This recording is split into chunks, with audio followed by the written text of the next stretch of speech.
ಕಾಂಗ್ರೆಸ್ನವರು JDS ಅವರಿಗೆ ಮಾಡಿರ್ತಕ್ಕಂಥ ಅನ್ಯಾಯ, ಬಹುಶಃ ಇಷ್ಟು ವರ್ಷಗಳ ಕಾಲ ಸನ್ಮಾನ್ಯ ದೇವೇಗೌಡರು ಸಾಹೇಬರು ಇತ್ತೀಚಿನ ನಮ್ಮ ಮಿತ್ರ ಪಕ್ಷವಾಗಿರ್ತಕ್ಕಂಥ ಭಾರತೀಯ ಜನತಾ ಪಾರ್ಟಿಯ ಜೊತೆ ಮೊದಲನೇ ಬಾರಿ ಸನ್ಮಾನ್ಯ ಕುಮಾರಣ್ಣವರು ಸರ್ಕಾರವನ್ನು ರಚನೆ ಮಾಡ್ತಾರೆ 2006ರಲ್ಲಿ.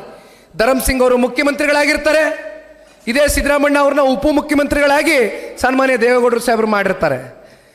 ತದನಂತರ ಪಕ್ಷವನ್ನು ಉಳಿಸ್ಬೇಕು, ಪಕ್ಷವನ್ನು ಬೆಳೆಸಬೇಕು, ಯಾಗಾದರೂ ಮಾಡಿ ಇಲ್ಲಿಂದ ಮತ್ತೆ ಪಕ್ಷ ಪುಟದೇ ಹೇಳಬೇಕು ಅಂತಕ್ಕಂಥದ್ದಾದರೆ ದೇವೇಗೌಡರ ಸುಪುತ್ರರು ಕುಮಾರಣ್ಣ ಅವರು ಮುಖ್ಯಮಂತ್ರಿ ಆಗಬೇಕು ಅಂತಕ್ಕಂಥ ಅಭಿಲಾಷೆ ಸಾಕಷ್ಟು ಜನ ಅವತ್ತಿನ ಅವರ ಶಾಸಕ ಮಿತ್ರರಲ್ಲಿ ಇತ್ತು. ಆ ಸಂದರ್ಭದಲ್ಲಿ ಸನ್ಮಾನ್ಯ ಕುಮಾರಣ್ಣ ಅವರು ನಿರ್ಣಯವನ್ನು ತಗೊಂಡು BJP ಜೊತೆಗೆ ಸರ್ಕಾರವನ್ನು ರಚನೆ ಮಾಡಿದರು.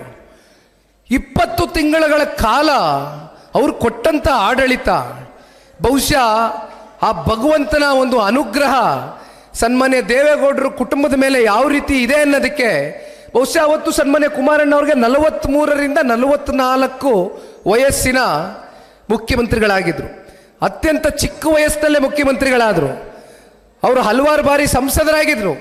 ಆದರೆ 2004ರಲ್ಲಿ ಪ್ರಥಮವಾಗಿ ಶಾಸಕರಾದರು. ಮೊದಲನೇ ಬಾರಿ ಶಾಸಕರಾಗಿ ಈ ರಾಜ್ಯದ ಉನ್ನತವಾದಂಥ ಸ್ಥಾನದಲ್ಲಿ ಕೂತ್ಕೊಂಡು 20 ತಿಂಗಳು ಅವ್ರು ಕೊಟ್ಟಂಥ ಆಡಳಿತ, ಯಾತಕ್ಕೋಸ್ಕರ ಆ ರೀತಿ ಆಡಳಿತವನ್ನು ಕೊಡಲಿಕ್ಕೆ ಸನ್ಮಾನ್ಯ ಕುಮಾರಣ್ಣ ಅವ್ರ ಕೈಲಿ ಸಾಧ್ಯ ಆಯಿತು ಅಂದರೆ ನಿಷ್ಕಲ್ಮಶವಾದಂಥ ಮನಸ್ಸು, ನಿಸ್ವಾರ್ಥ ಸೇವೆ ಮಾಡಬೇಕು ಅಂತಕ್ಕಂಥದ್ದು ಅವರ ಹೃದಯದಲ್ಲಿ ಅವರು ಇಟ್ಕೊಂಡಿದ್ರು. ಯಾವತ್ತೂ ಕೂಡ ಸನ್ಮಾನ್ಯ ಕುಮಾರಣ್ಣ ಅವರು ನಾನು ದುಡ್ಡು ಮಾಡಬೇಕು ಅಥವಾ ನಾನು ಭೂಮಿ ಖರೀದಿ ಮಾಡಬೇಕು ಅಥವಾ ನಾನು ಇನ್ನೊಂದೇನೋ ಮಾಡಬೇಕು ಅಂತಕ್ಕಂಥದ್ದು ಚಿಂತನೆ ಮಾಡೋದಕ್ಕೆ ಅವ್ರ ಹತ್ರ ಸಮಯವೇ ಇರಲಿಲ್ಲ. ಅವರು ಇಲ್ಲಿಯವರೆಗೂ ಸನ್ಮಾನ್ಯ ಕುಮಾರಣ್ಣ ಅವ್ರಿಗೆ 3 ಬಾರಿ ಹೃದಯದ ಚಿಕಿತ್ಸೆಗೆ ಒಳಗಾಗಿರ್ತಕ್ಕಂಥ ವ್ಯಕ್ತಿ ಇವತ್ತೇನಾದರೂ ನಿಮ್ಮ ಕಣ್ಣು ಮುಂದೆ ಬದುಕಿದ್ದಾರೆ ಅಂತಕ್ಕಂಥದ್ದಾದರೆ ಅದಕ್ಕೆ ಆ ತಾಯಿ ಚಾಮುಂಡೇಶ್ವರಿಯ ಆಶೀರ್ವಾದ, ಸನ್ಮಾನ್ಯ ದೇವೇಗೌಡರು ಸಾಹೇಬರು ಮತ್ತು ಅವರ ತಾಯಿ ಚೆನ್ನಮ್ಮನವರು ಮಾಡಿರ್ತಕ್ಕಂಥ ಒಳ್ಳೆ ಕೆಲಸ ಕಾರ್ಯಗಳು ಮುಂದಿನ ದಿನಗಳಲ್ಲಿ ಈ ರಾಜ್ಯದ ಜನತೆಯ ಸೇವೆಗೆ ಸನ್ಮಾನ್ಯ ಕುಮಾರಣ್ಣ ಅವರ ಅವಶ್ಯಕತೆ ಇದೆ ಅಂತಕ್ಕಂಥ ದಿಕ್ಸೂಚಿ ಆ ಭಗವಂತನು ಕೊಡ್ತಾ ಇದ್ದಾನೆ. ಹಾಗಾಗಿ ಇವತ್ತು ಕೂಡ ಸನ್ಮಾನ್ಯ ಕುಮಾರಣ್ಣ ಅವರು ನಮ್ಮ ಮುಂದೆ ಜೀವಂತವಾಗಿದ್ದಾರೆ. ಭಾಳ ಜನ ಗಾಬರಿ ಬೀಳ್ತಾರೆ, ಕುಮಾರಣ್ಣ ಅವರ ಆರೋಗ್ಯದಲ್ಲಿ ಏರುಪೇರು ಆಗ್ಬಿಟ್ಟಿದೆಯಂತೆ. ಕುಮಾರಣ್ಣ ಅವರ ಆರೋಗ್ಯದಲ್ಲಿ ಏನಾಯಿತು ಅಂತಕ್ಕಂಥದ್ದು ತುಂಬ ಜನ, ನೀವೆಲ್ಲ ಪಕ್ಷದ ಕಾರ್ಯಕರ್ತರುಗಳು, ನೀವೆಲ್ಲ ಕುಮಾರಣ್ಣನಿಗೆ ಏನೂ ಆಗಬಾರ್ದಪ್ಪ, ಕುಮಾರಣ್ಣ ಬೇಗ ಗುಣಮುಖರಾಗಿ ಹೊರಗಡೆ ಬರಬೇಕು, ಈ ಜನತೆಯ ರಾಜ್ಯದ ಜನರ ಸೇವೆ ಮಾಡಬೇಕು ಅಂತಕ್ಕಂಥದ್ದನ್ನ ನೀವೆಲ್ಲರೂ ಆ ಭಗವಂತನಲ್ಲಿ ಪ್ರಾರ್ಥನೆ ಮಾಡಿದ್ದೀರಿ. ನಿಮ್ಮ ಪ್ರಾರ್ಥನೆಗೆ 100ಕ್ಕೆ 100 ಆ ಭಗವಂತ ಫಲ ಕೊಟ್ಟಿದ್ದಾನೆ. ಸನ್ಮಾನ್ಯ ಕುಮಾರಣ್ಣ ಅವರ ನಾಯಕತ್ವ ಈ ರಾಜ್ಯಕ್ಕೆ ಈಗಲೂ ಕೂಡ ಅನಿವಾರ್ಯ ಇದೆ. ಈಗಾಗಲೇ ದೇಶದಲ್ಲಿ ಎಲ್ಲೆಡೆ ಒಂದು ಕೂಗನ್ನು ನಾವು ನೋಡ್ತಾ ಇದ್ದೇವೆ. ಕಳೆದ 11 ವರ್ಷದಲ್ಲಿ ಶ್ರೀ ನರೇಂದ್ರ ಮೋದಿಜಿ ಅವರ ನಾಯಕತ್ವ, ಅವ್ರು ಕೊಟ್ಟಿರ್ತಕ್ಕಂಥ ಕಾರ್ಯಕ್ರಮಗಳು, ಯೋಜನೆಗಳು, ಅವರ ಸಾಧನೆಗಳು ಇವತ್ತು ಮನೆ ಮನೆ ಮಾತಾಗಿದೆ ದೇಶದಲ್ಲಿ. ಅದೇ ರೀತಿ ಸನ್ಮಾನ್ಯ ಕುಮಾರಣ್ಣ ಅವರು 2 ಬಾರಿ ಈ ರಾಜ್ಯದ ಮುಖ್ಯಮಂತ್ರಿಗಳಾಗಿದ್ದಾಗ 20 ತಿಂಗಳು 14 ತಿಂಗಳು ಅವ್ರು ಕೊಟ್ಟಂಥ ಕೊಡುಗೆಗಳು ಇವತ್ತಿಗೂ ಕೂಡ ಶಾಶ್ವತವಾಗಿ, ಯಾವುದೇ ಜಾತಿ ಧರ್ಮ ಭೇದ ಸಮುದಾಯ ಯಾವುದೇ ಇರಲಿ, ಕುಮಾರಣ್ಣ ಅಂತ ಹೇಳಿದ್ರೆ ಮನಸ್ಸಿನಿಂದ ಪ್ರೀತಿ ಕೊಡ್ತೀರಿ, ಮನಸ್ಸಿನಿಂದ ಆಶೀರ್ವಾದ ಮಾಡಿದ್ದೀರಿ, ನಿಮ್ಮ ಹೃದಯದಲ್ಲಿ ಅವ್ರಿಗೆ ಶಾಶ್ವತ ಸ್ಥಾನವನ್ನು ಕೊಟ್ಟಿದ್ದೀರಿ. ಎಲ್ಲಾದರೂ ಕೂಡ ಇವತ್ತು ಒಂದು ಚರ್ಚೆ ನಡೀತಾ ಇದೆ. ಕಾಂಗ್ರೆಸ್ನ ಪಕ್ಷ ಕಳೆದ 2.25 ವರ್ಷದಿಂದನೂ ಆಡಳಿತಕ್ಕೆ ಬಂದಿದೆ. 5 ಗ್ಯಾರಂಟಿಗಳ ಹೆಸರಲ್ಲಿ ರಾಜ್ಯದ ಜನತೆ ಕೇಳಿದಂಥದ್ದಲ್ಲ ಗ್ಯಾರಂಟಿಗಳ ಬಗ್ಗೆ.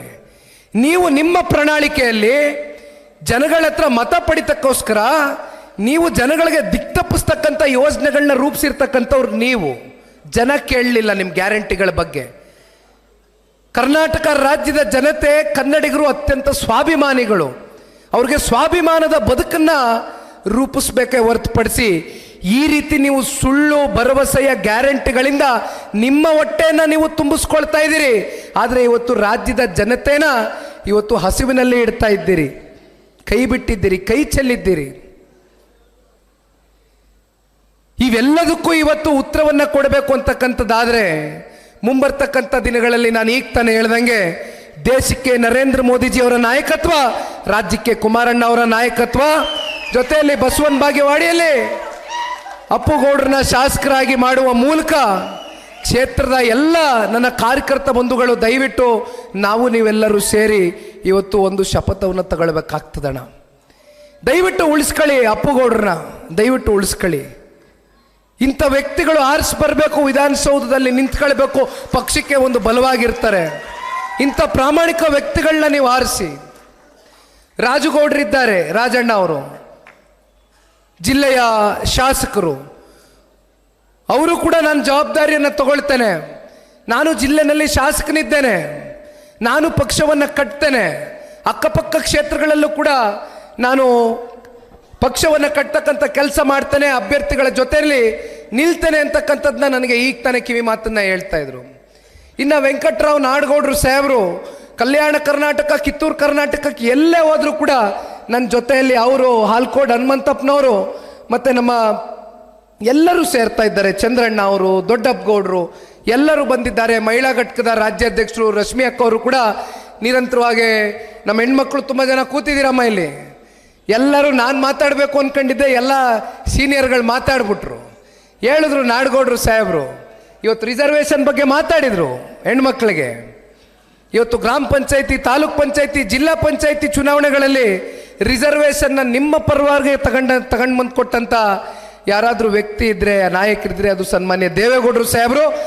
ಸಬಲೀಕರಣ ಅಂತಕ್ಕಂಥದ್ದು ಇದು ನಿಜವಾದ ಸಬಲೀಕರಣ, ಮಹಿಳೆಯರಿಗೆ ಆಗಬೇಕಾಗಿರ್ತಕ್ಕಂಥ ಸಬಲೀಕರಣ ಇವತ್ತು ನಿಮ್ಮ ಕೈಗೆ ಈ ರಾಜ್ಯದ ಚುಕ್ಕಾಣಿಯನ್ನು ಕೊಡ್ತಕ್ಕಂಥದಕ್ಕೆ ಸನ್ಮಾನ್ಯ ದೇವೇಗೌಡರು ಸಾಹೇಬರು 96ರಲ್ಲಿ ಅವರು ಪ್ರಧಾನಮಂತ್ರಿಗಳಾದಾಗ 33% ರಿಸರ್ವೇಷನ್ನ ಪಾಸ್ ಮಾಡಬೇಕು, ನಮ್ಮ ಹೆಣ್ಮಕ್ಳು ಅತಿ ಹೆಚ್ಚು ವಿಧಾನಸೌಧದಲ್ಲಿ ಮತ್ತು ನಮ್ಮ ಸಂಸತ್ನಲ್ಲಿ ಎಂಪಿಗಳಾಗಿ MLAಗಳಾಗಿ ಹೊರಹೊಮ್ಮಬೇಕು ಅಂತಕ್ಕಂಥ ಕನಸನ್ನು ಹೊತ್ಕೊಂಡಿದ್ರು. ಆದರೆ ಅವತ್ತು ರಾಜ್ಯಸಭೆಯಲ್ಲಿ ಅವ್ರಿಗೆ ನಂಬರ್ಸ್ ಇತ್ತು, ಅಲ್ಲಿ ಬಿಲ್ ಕ್ಲಿಯರ್ ಆಯಿತು. ಲೋಕಸಭೆಯಲ್ಲಿ ಬಿಲ್ ಕ್ಲಿಯರ್ ಆಗಲಿಲ್ಲ, ಬಿಕಾಸ್ ನಂಬರ್ಸ್ ಇರಲಿಲ್ಲ, ಬಿಲ್ ಬಿದ್ದೋಯ್ತು. ಆದರೆ ಅವರ ಕನಸನ್ನು ನನಸು ಮಾಡಿರ್ತಕ್ಕಂಥದ್ದು ಶ್ರೀ ನರೇಂದ್ರ ಮೋದಿಜಿ ಅವರು. ಹಾಗಾಗಿ ನೀವು ಇದೆಲ್ಲವನ್ನು ನೋಡಿದಾಗ ನಿಮ್ಗೆ ಅನ್ನಿಸ್ಬೋದು, ಸನ್ಮಾನ್ಯ ಈ ದೇಶದ ಗೌರವಾನ್ವಿತ ಪ್ರಧಾನಮಂತ್ರಿಗಳು ದೇವೇಗೌಡರು ಸಾಹೇಬ್ರನ್ನ ಎಷ್ಟು ಅವರು ಹತ್ತಿರದಿಂದ ಅವರ ಕಾರ್ಯಕ್ರಮಗಳ ಬಗ್ಗೆ ಅತ್ಯಂತ ಸೂಕ್ಷ್ಮವಾಗಿ ಅದನ್ನು ಅರ್ಥ ಮಾಡ್ಕೊಂಡಿದ್ದಾರೆ ಅನ್ನೋದಕ್ಕೆ 2018ರಲ್ಲಿ ಇದೇ ಕಾಂಗ್ರೆಸ್ನವ್ರು ಬಂದು ನಮ್ಮ ಮನೆ ಬಾಗಿಲಿಗೆ ನಿಂತ್ಕೊಂಡು ಕುಮಾರಣ್ಣನ ಮುಖ್ಯಮಂತ್ರಿ ಮಾಡ್ತೀನಿ ಅಂತ ಬಂದರು. ನಾವೇನು ಕಾಂಗ್ರೆಸ್ನವ್ರು ಕದ ತಟ್ಟದವ್ರಲ್ಲ, ಕಾಂಗ್ರೆಸ್ ಅವ್ರು ಬಂದರು, 5 ವರ್ಷಗಳ ಕಾಲ ನಿಮ್ಮನ್ನು ಮುಖ್ಯಮಂತ್ರಿ ಮಾಡ್ತೀನಿ ಅಂದರು. ಸನ್ಮಾನ್ಯ ಸಿದ್ದರಾಮಣ್ಣ ಅವರು ಕೋಆರ್ಡಿನೇಷನ್ ಕಮಿಟಿ ಅಧ್ಯಕ್ಷರವತ್ತು, ನಮಗೆಲ್ಲ ಜ್ಞಾಪಕ ಇದೆ.